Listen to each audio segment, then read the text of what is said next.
before he got his judgment, his decision. Like, it was right at the end of his trial. He passed away in the Don jail because of medical reasons. But before he passed away, I went to his trial, and lo and behold, the crown from his case is the same crown that I did my murder case. So during the break, I go up to her and I'm like, hey, hi. And lo and behold, she's like, who are you? And I explained to her who I was. And her response was, so did you learn your lesson? Yeah, you can rewind that. That's crazy. Yeah, so what do you say to something like that? I just walked away and laughed and be like, I'm good. Like, you know, I just gave her some, like, I'm good. Like, I'm all teeth. I'm out. I'm here to support, you know what I mean, the young bucks that are going through what they're going through, you know? So that was like 2 weeks after I came on, and man, most people don't do that. You don't come out of serving a life sentence and you're back in court supporting other people. Like, guys don't do that. They just go home and crawl up. But it ain't having that with me, not with what's going on with the system and what I see. It's not just certain things that doesn't sit well with me. Like, I'm flabbergasted by how some man can go through stuff similar to what I went through, and just at the end of it, just go about their business like nothing happened. Like that, to me, that's you have a mental issue, B.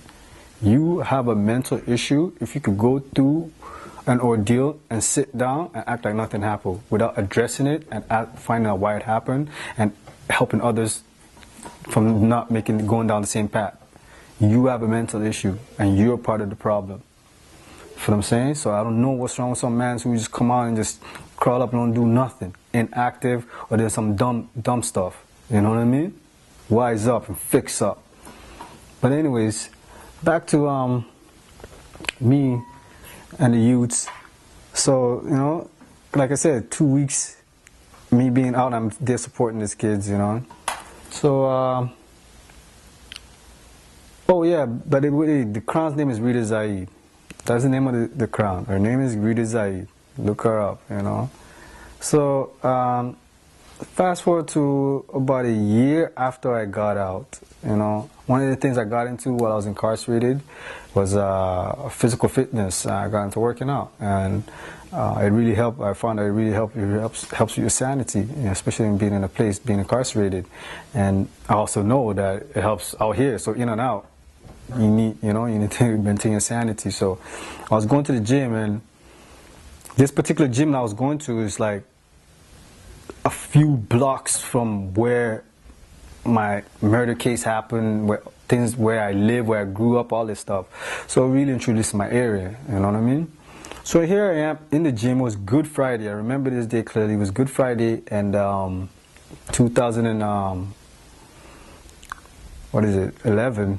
Good Friday 2011, and I'm in the gym. It was leg workout day, and I was doing leg press. And in the corner of my eye, I see this lady, and lo and behold, it's Rita Zaid. Remember, I told you it's Good Friday, so it's kind of empty in the gym because, you know, people on it's Friday off. So it's like, okay. So I'm seeing this lady, and we start talking, and it was an innocuous conversation because at the end of it, I just said bye to her, and she even waved bye to me.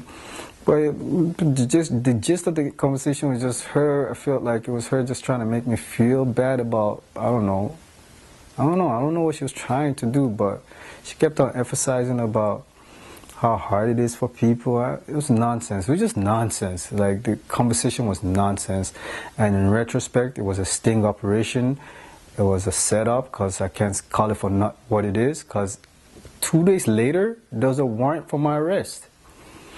I'm at this job, like I just said, I just came out. A year later, I'm at this job that I just got not too long ago, and I get a phone call after 2 days later, after I had this meeting, ran into this lady at the gym, saying, oh, there's a warrant, the feds no, actually, I got a call from a friend saying the cops came to her place looking for me. I'm like, what are you talking about? So, like I said, I didn't know myself then, so I had a lawyer, my legal beagle called the division. So my legal beagle called the division, and he's like, yo, calls me back naturally. He's like, yeah, they got a warrant for your arrest. I'm like, what? He's like, yeah, she says you threatened her and rate. I'm like, what? So, you know, I turned myself in. I had to deal with that ordeal for like a year. And they ended up dropping the charges, but at that point I was just like fed up. You know what I mean? Like, cause you understand the pattern I've been telling you. Like, I'm out here, and within that year, I'm working with Redemption Reintegration Services, Bright Future Alliance, and this is not working actually. I'm volunteering for them, you know what I mean? And with Redemption, I'm going into group homes, talking to the youth. This is all within the year, and a year later, on Good Friday, I'm getting arrested. How am I doing all this stuff? I'm getting arrested. There's something spiritual going on, so I had to figure it out. And one of the things I was introduced to when I first came out that I did not get into right away was more science and my indigenous rights, my untouchness rights.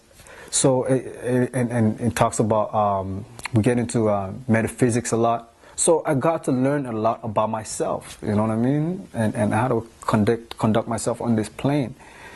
So, you know, people like Rita Zayed, 54 Division, Lambie, who works at the peace officer Lambie, quote-unquote Justice Clement, who was in courtroom 504 or 5 yesterday. These people are vampires. They're all vampires, you know, and they look at us as a meal ticket. And it's understandable, because when we label ourselves these chattel tags like black, Negro, colored, you know what I mean, or put ourselves under the jurisdiction, you know, they're able to do these things, you know, because you don't know yourself, you know. You're a slave essentially because you don't know yourself, you know, like the prodigal son.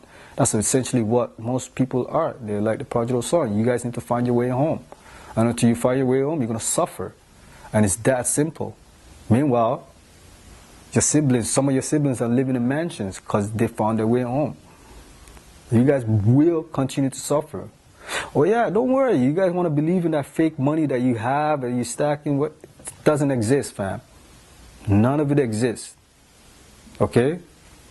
So anyways, so people like Rita Zayed are vampires. People like Faye McQuat are vampires. That's the judge from my murder beef. You know what I mean? Her, Faye McQuat and Rita Zayed conspired to get me convicted, because I shouldn't have got convicted. I had a self-defense case, you know. The whole court system, the whole Catholic indoctrination, like, it's all vampire systems. It's there to bleed you out. You know what I'm saying? It's there to take you away from who you are naturally. And since I found myself through you know what I mean, prophets like Noble Drew Ali and other prophets that came before him, you know what I'm saying? I learned to operate myself in the proper realm, in this realm. Like, literally found a way to operate myself in this realm. Like, it's that simple. Find your way home, study yourself, and nobody's telling you to join a temple. I don't even know what that means. What does that mean, a temple more? Well, you don't live in your body no more? Like, the temple is your body. What does that mean? I don't understand how some man can pick up the fez and drop it. How do you do that? How do you pick up the fez, get shown the light, and you drop it? What are you doing behind closed doors that's making you drop that fez? Fix up. You know who you are. And we all know who you are. Fix up. And stop trying to vampire the information, because that's no different from the de facto. Fix up. Not for the man them, fix up. The women them, fix up. Don't pick up the fez and drop it. You get shown the light and you drop it. It's like seeing God and denying Him. It's been said in the Bible, you're going to suffer for that. It's one thing when you don't know God, but it's the next thing when you've been shown the light and you deny it. You're going to suffer. I'm not saying it. The Bible says it. Do your research. Fix up, people. Islam. Fate that the blessings carry, legendary story to be told. When I'm dead and buried, angels so heavenly got me through destiny. Stepped in scheming hell kitchen, stole the devil recipe. Hell high trial, prison riots on the cell block. Murder investigation going on, so the jail lap. Middle of a war scene, roping in morphines, more cream, chopping oxys, the ladders and morphine, slanging to the buckets, cause he's cut it up and snorted, sending money to Jamaica cause my homie got deported.